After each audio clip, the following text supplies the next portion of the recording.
I destroyed my ex-best friend's business after she stole my fiancé. They say you should never meet your heroes, but I'm here to tell you, you should never build your life around your best friend and your fiancé. Not unless you're prepared to watch them burn it all down for a startup that was never even theirs. This isn't a story about heartbreak. It's a story about strategic, satisfying, and utterly complete revenge. 6 months ago, it was the kind of life that looks flawless on Instagram, but this time, the feeling was real. I was engaged to Mark, a man who seemed to be custom-built for me. He had this easy laugh that could disarm my worst anxiety, and he'd listen to me ramble about my dreams for hours, his eyes crinkling at the corners like he was actually storing every single word.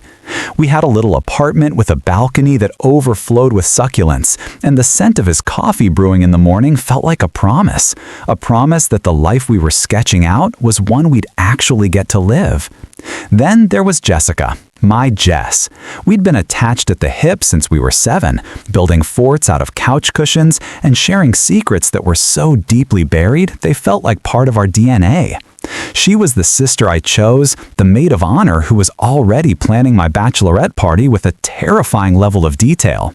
She was the person I called at 2 a.m. when a work presentation went south, the one who would show up with ice cream and a bottle of cheap wine, ready to help me plot world domination or just watch trashy TV, depending on the severity of the crisis. Our friendship was the bedrock of my existence, an unshakable foundation. The third pillar of my perfect world was an idea. Not just an idea, but the idea. I'd been nurturing it for years, a business plan for a tech startup called Pinectosphere.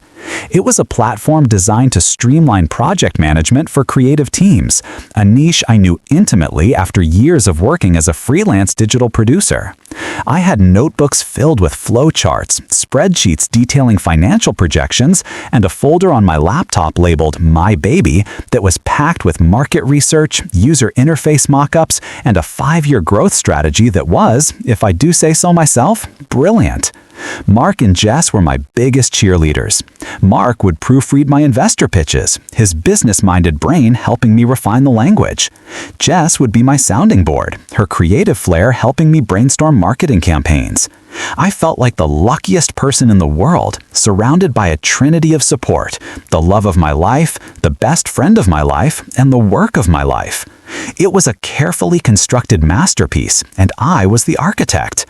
The first crack in the facade was so small I almost missed it. It was a Tuesday night. Mark was supposedly working late, and Jess had canceled our weekly dinner at the last minute with a vague excuse about a migraine. I was alone in our apartment, scrolling aimlessly through my phone, when a notification popped up on Mark's iPad, which he'd left on the coffee table. It was a calendar alert for a meeting titled Pinectosphere Final Review. My heart did a little flutter of excitement. He was taking the initiative, planning a meeting to go over the final plan with me before I started pitching to VCs. I smiled, ready to surprise him at his office with his favorite takeout. But then I saw the location of the meeting. It wasn't his office.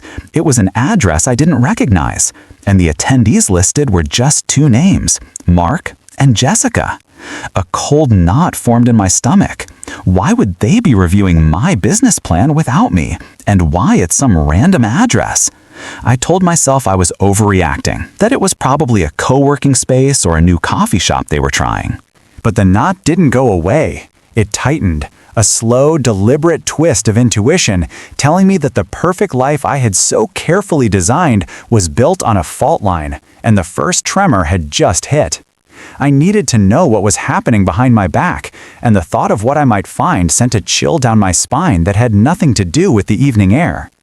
The knot in my stomach became my constant companion over the next few days. It was a low-grade hum of anxiety that I couldn't shake, no matter how many times I told myself I was being paranoid. Every interaction with Mark and Jessica felt like a scene from a play where I was the only one who didn't have the script. Mark would come home from work smelling faintly of Jessica's signature vanilla perfume, a scent I knew as well as my own. He'd be overly affectionate, his hugs a little too tight, his kisses a little too desperate, as if he were trying to convince himself of something. Jessica, on the other hand, became distant. Our texts, once a constant stream of memes and inside jokes, were now short and perfunctory. Busy with work, she'd say, or let's catch up next week. But next week never came. My detective work began in earnest. I started with the address from the calendar alert. A quick Google search revealed it was a private office rental space, the kind used by small startups and freelancers. That explained that, maybe, but the unease persisted. One evening, while Mark was in the shower, I did something I never thought I'd do. I opened his laptop. He was usually meticulous about logging out of everything, but that night he'd left his email open.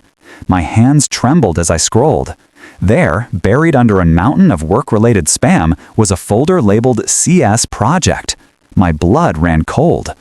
Inside were dozens of emails between him and Jessica. The subject lines were innocuous enough: UI mockups, marketing strategy, investor deck, but the content was a dagger to the heart. They weren't just discussing my business plan, they were actively working on it, refining it, claiming it as their own. I saw an email from Jessica to Mark saying, "I can't believe she hasn't figured it out yet. This is going to be huge. We're going to be huge." The word "we" echoed in the silent room. But the business plan was only half the betrayal. As I scrolled deeper, I found the other half, the part that shattered my world into a million irreparable pieces.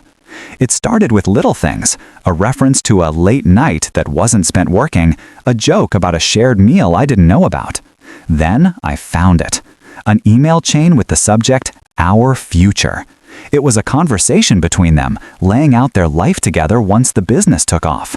They talked about the apartment they would buy in the city, the trips they would take, the life they would build on the ashes of mine. One line from Mark burned itself into my memory. "As soon as we get the Series A funding, I'll tell her. It'll be cleaner then, less messy." He was talking about me, about ending our engagement. Not because he didn't love me, but because it was the cleaner business move. I wasn't a person to him. I was an obstacle to be removed. I closed the laptop, the soft click of the lid sounding like a gunshot in the quiet apartment. The tears didn't come at first. There was just a profound, hollow emptiness, a void where my life used to be. The man I loved, the woman who was my other half, had constructed an entire reality behind my back, a reality in which I was the villain to be defeated. They hadn't just stolen my idea, they had stolen my future, my love, and my friendship, all while smiling to my face. I sat there in the dark, the glowing city lights outside our window mocking the darkness that had consumed me. The grief was a physical weight, pressing down on my chest until I could barely breathe. They had planned everything so perfectly, so ruthlessly. They thought they had won. They thought I was just a naive, trusting fool who would never see it coming. And in that moment, curled up on the floor of the home that was no longer a home, something inside me broke. But it wasn't my spirit, it was something else. It was the part of me that believed in fairness, in forgiveness, in taking the high road. All that was left was a cold, hard, diamond-sharp resolve. They had a plan, and now, so did I. The first 48 hours were a blur of numbness and disbelief. I moved through the motions of my life like a ghost, my body on autopilot while my mind replayed every conversation, every shared glance, every lie. I'd find myself staring into space, a cup of coffee cooling in my hand, as the full weight of their deception crashed over me again and again. The pain was a physical entity, a beast clawing at my insides. I cried until my eyes were raw and my head throbbed, a cathartic purge of the life I had lost. I allowed myself the grief, the anger, the soul-crushing humiliation. I wallowed in it. But on the third day, I woke up and the beast was gone. In its place was a chilling clarity. The tears had washed away the weakness, leaving behind something genuine, something unyielding. I was done being the victim. My first step was to create a tactical retreat. I couldn't execute my plan from the inside, under the constant, suffocating surveillance of their betrayal.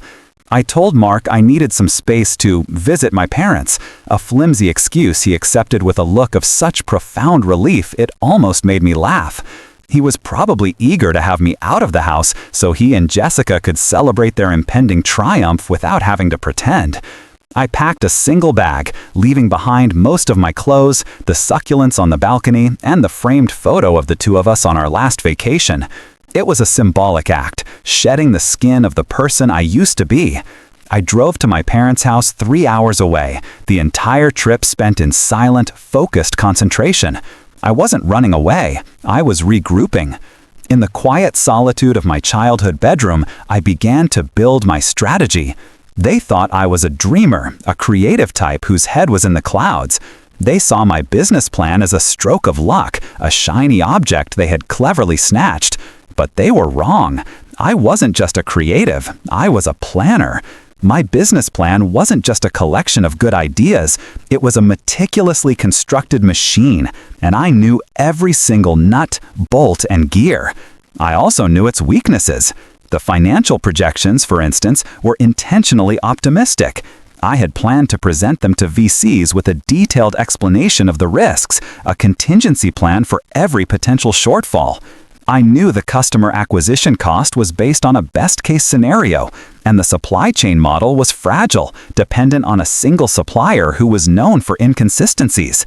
These were flaws I had built in, problems I had already solved in my head, ready to address with any serious investor. But Mark and Jessica, in their arrogance, hadn't looked that deep. They saw the big, impressive numbers and assumed they were real. They were building their castle on sand, and I was the only one who knew where the tide was coming in. My revenge needed to be surgical, precise, and utterly devastating. A screaming match, a public confrontation, that was what they would expect from a jilted woman. It was messy, emotional, and ultimately forgettable. I wanted to do more than just hurt their feelings.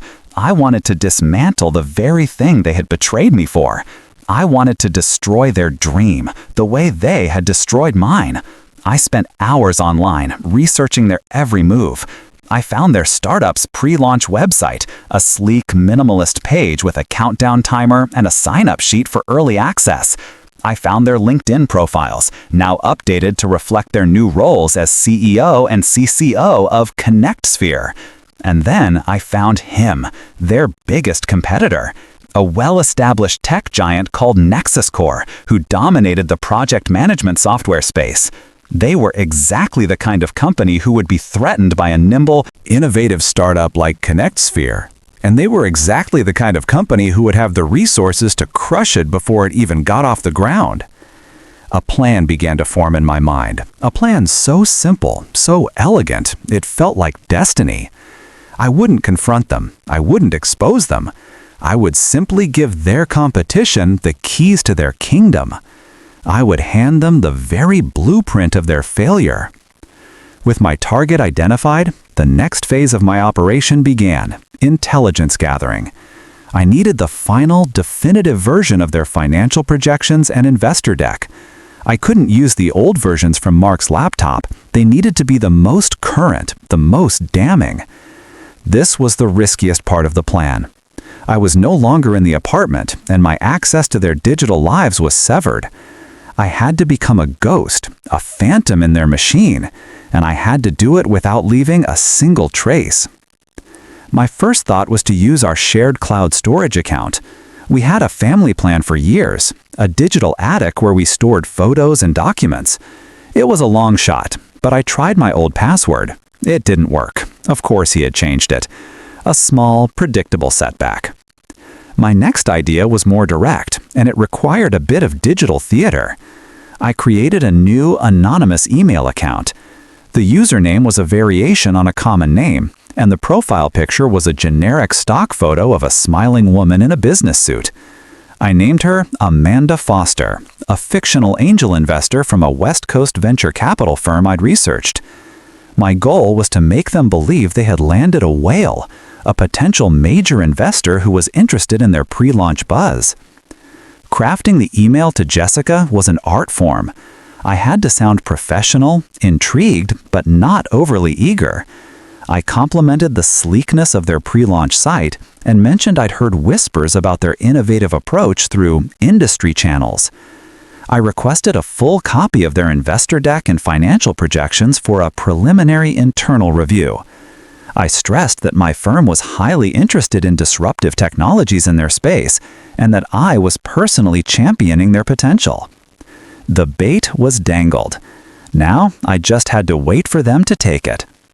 I sent the email late on a Friday afternoon, a time when people are often checking their emails before the weekend, feeling optimistic and less guarded.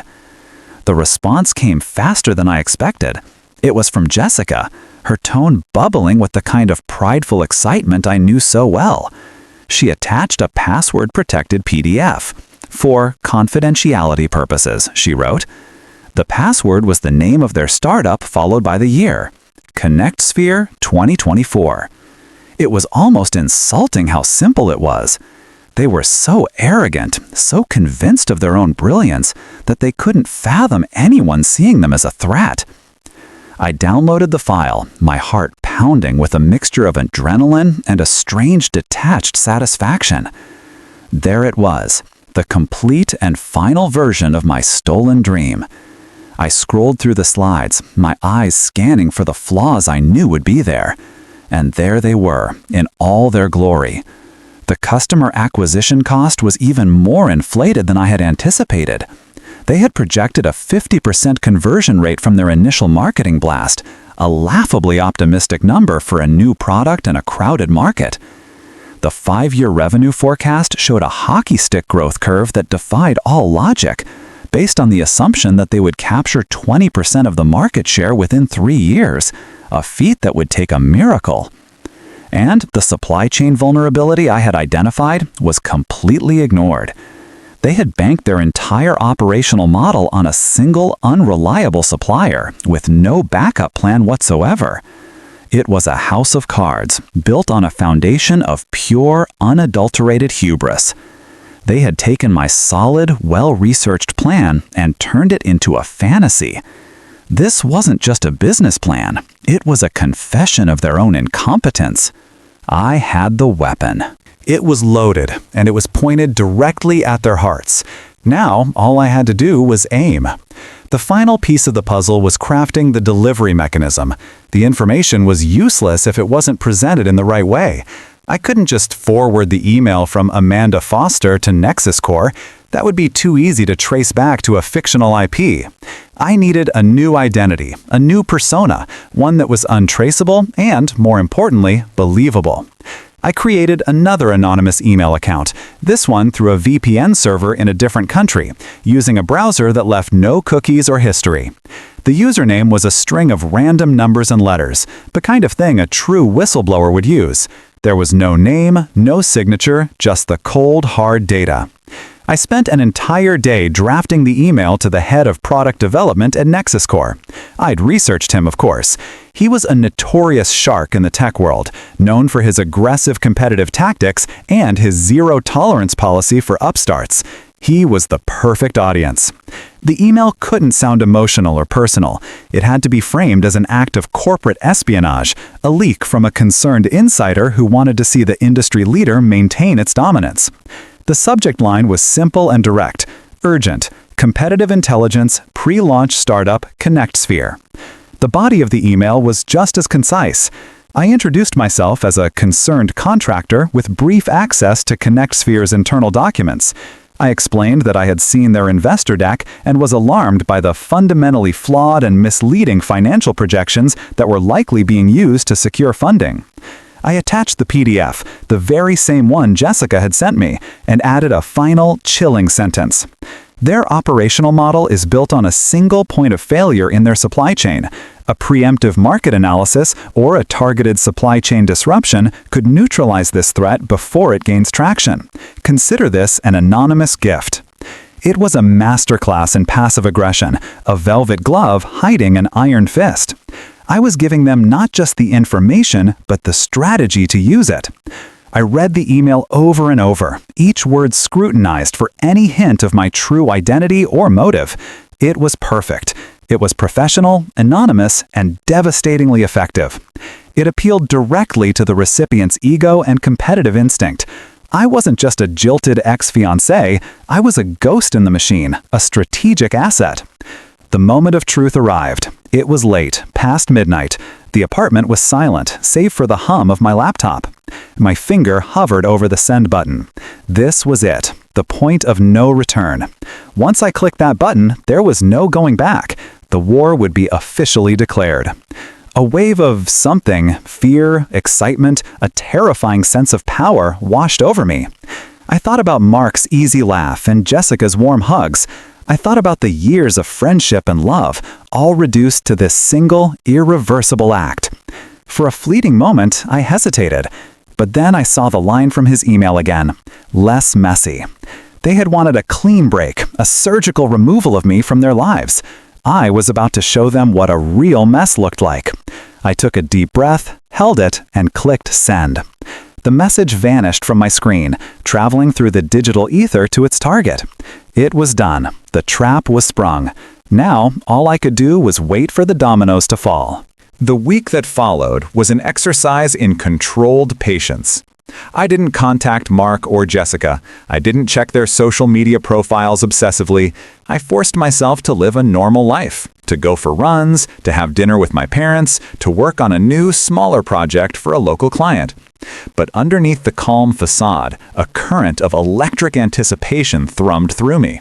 I was a spider waiting in the center of her web, and I could feel the slightest vibrations of the approaching prey. Their launch was scheduled for a Tuesday. That was the day.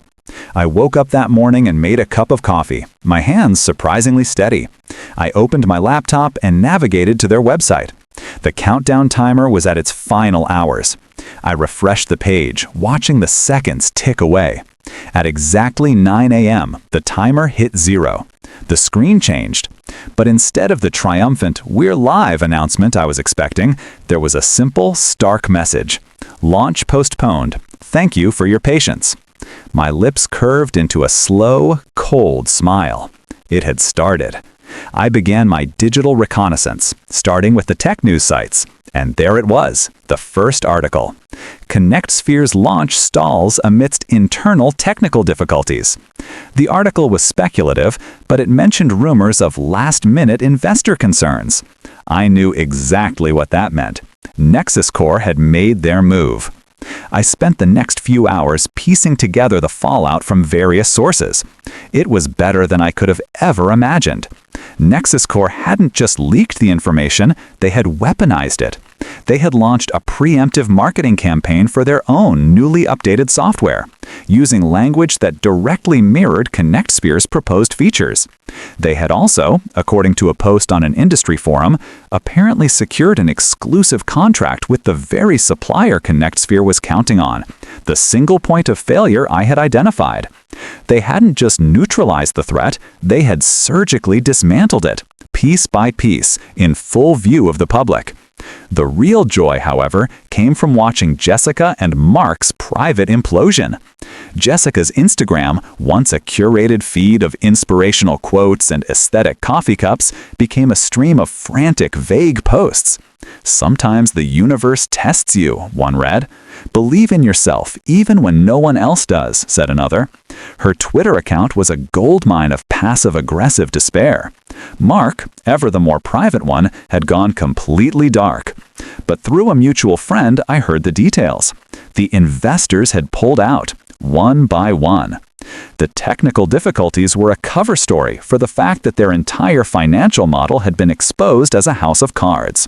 The calls from Nexus Corp hadn't helped, nor had the news that their key supplier was now exclusive to their biggest rival. They were hemorrhaging money and credibility. The dream was dying, and they were powerless to stop it. The final act of their public humiliation came a few days later. A tech blog published a scathing exposé titled "The ConnectSphere Con: How Arrogance and Flawed Math Sank a Promising Startup." The article detailed the inflated projections and the supply chain blunder, citing an anonymous source. It was a public execution. I read every word, a feeling of profound, righteous satisfaction washing over me. They had wanted to be famous, to be seen as brilliant entrepreneurs. Well, they were famous now. Later that evening, as I was scrolling through the comments on the article, my phone buzzed. It was a text from Mark. It was just 3 words, but they were filled with a venomous rage. "Was it you?" I stared at the message, the glowing letters a testament to their downfall. They knew, or at least they suspected. They had finally realized that their victim wasn't a victim at all. She was the architect of their demise. The question was, what would I do next? The text message from Mark hung in the air, a digital ghost demanding a response. Was it you? The question was a desperate, flailing attempt to understand the chaos that had consumed their lives. They had been so confident, so sure of their intellectual superiority, that the idea of me outsmarting them was probably the last possibility they considered. For a moment, I was tempted to reply. I wanted to type yes, to send that single devastating word and watch their world collapse completely. I wanted them to know, without a shadow of a doubt, that the person they had so callously discarded was the author of their undoing. But that would be a messy, emotional victory, the kind of thing they would expect from the person they thought I was. I was not that person anymore. I deleted the message. Then I blocked his number. I did the same for Jessica. I didn't just block them on my phone. I went through my social media and blocked them everywhere. I erased them from my digital life with the same cold precision I had used to destroy their business. My revenge wasn't about getting credit. It was about getting results. It was about reclaiming my power, not by flaunting it, but by moving so far beyond them that they became irrelevant. The silence that followed was my final, most powerful statement. They were left to drown in their own paranoia and blame, pointing fingers at each other in a relationship built on a foundation of betrayal. Without a common enemy to unite against, their partnership began to crumble. I heard through the grapevine that the fights were epic. Mark blamed Jessica for being too flashy, for attracting attention. Jessica blamed Mark for being too arrogant, from not seeing the flaws. The love they thought was so strong was just a mirage, fueled by the excitement of their shared treachery. Once the prize was gone, all that was left was the ugly reality of who they were. In the months that followed, I focused on rebuilding. I didn't start another massive tech venture right away. Instead, I took the core concept of ConnectSphere, the part that was truly mine, and built a smaller, more manageable version. I launched it as a niche tool for freelance creatives, the very community I knew best.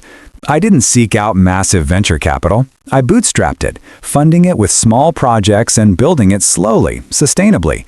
It was a quiet success, built on a foundation of hard work and realistic expectations, not stolen dreams and hubris. I found a new apartment, one with a balcony that gets the morning sun. I filled it with new plants. I reconnected with old friends and made new ones. I dated, but cautiously, learning to trust my gut again. Sometimes, on a quiet evening, I'll think about Mark and Jessica. I'll do a quick search online. Their names have mostly faded from the tech world. Mark took a job at a mid-level corporation, a cog in a machine he once dreamed of leading.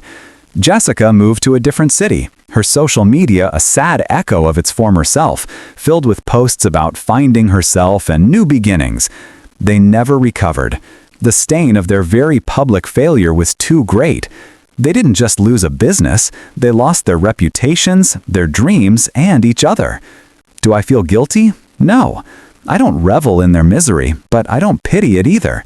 What I did wasn't about revenge in the pettiest sense of the word. It was about justice. It was about restoring balance to a universe they had violently tipped. They took my life, so I took theirs. They tried to build their future on the ruins of mine, and I simply lit a match. I didn't destroy my ex-best friend's business. I simply exposed the fact that it was never built to last in the first place. And in the end, watching my own sunrise, a life I built with my own two hands, I know that I am the one who truly won. I didn't just get even, I got free.